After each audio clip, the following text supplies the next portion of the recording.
mesazhi? Mesazhet janë që leadershipin duhet ta marrin aktorët e turizmit dhe shtetit. Shteti vetëm t'i ndihmoj nëse unë dua një rrugë te kjo shpella, eja më bëj rrugën. Shteti nuk mund ta drejtoj këtë gjë, por vetëm duhet të suportoj fermerin, turoperatorin, të çojë infrastrukturën, të çojë autobusët dhe çdo gjë në destinacion. Po dhe një mesazh se sapo zora këtu. Nëse kuptoj edhe këto autobusët 2 që vinë vërtet nëpër Tiranë. Kot fare, bulevardi bëhet vetëm. Mbas bisedës që po shikoj këtu, mungon pasioni njerëzve. Po pasion keni vetëm investimet afatgjata, jo investimet afatshkurta. Nëse ne do hapim një restoran që ti fitoj lekët nesër sapo ta hap, normal ne do bëjmë atë që po thoti.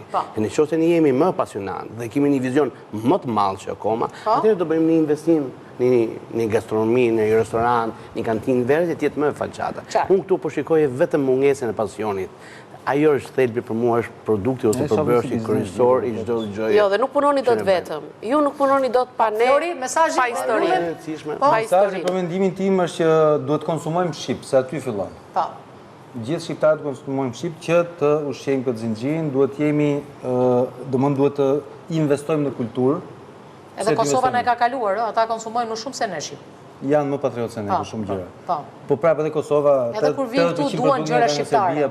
Jo, duan kur vinë këtu pak me kërkojnë gjëra shqiptare. Është një hallë shumë e rëndësishme që supermend. Duhet të investojmë në edukimin e brezave për turizëm. Domthonë shkollat e turizmit duhet investojmë, sepse do përfundojmë për shkak të fluksit të madh turistave, po përfundojmë duke zëvendësuar shqiptarë. Çfarë të shkollosh më Flor, filipinezës se s'ka më studenta shqiptare. Të shkollojmë brezat që mos të vinë filipinezët. Sepse do përfundojmë një kulinari shqiptare me shërbim filipinezësh.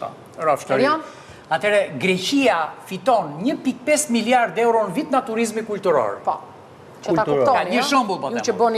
E dyta, e vetmja gjë e jashtme që mund të pranoj unë në këtë vend, e vetmja gjë që vjen nga jashtë dhe unë e pranoj, pra them që shiko, është gjë e mirë, është krevatet, dyshekët dhe gjitha produktet e Dorelanit.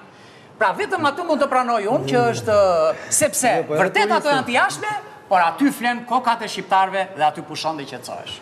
Mirë, do të bësh një thyrje? Do kemi thyrje. Do kesh thyrje me njërë mbas publicitetit, do të ndish një Erion Krison me disa thyrje.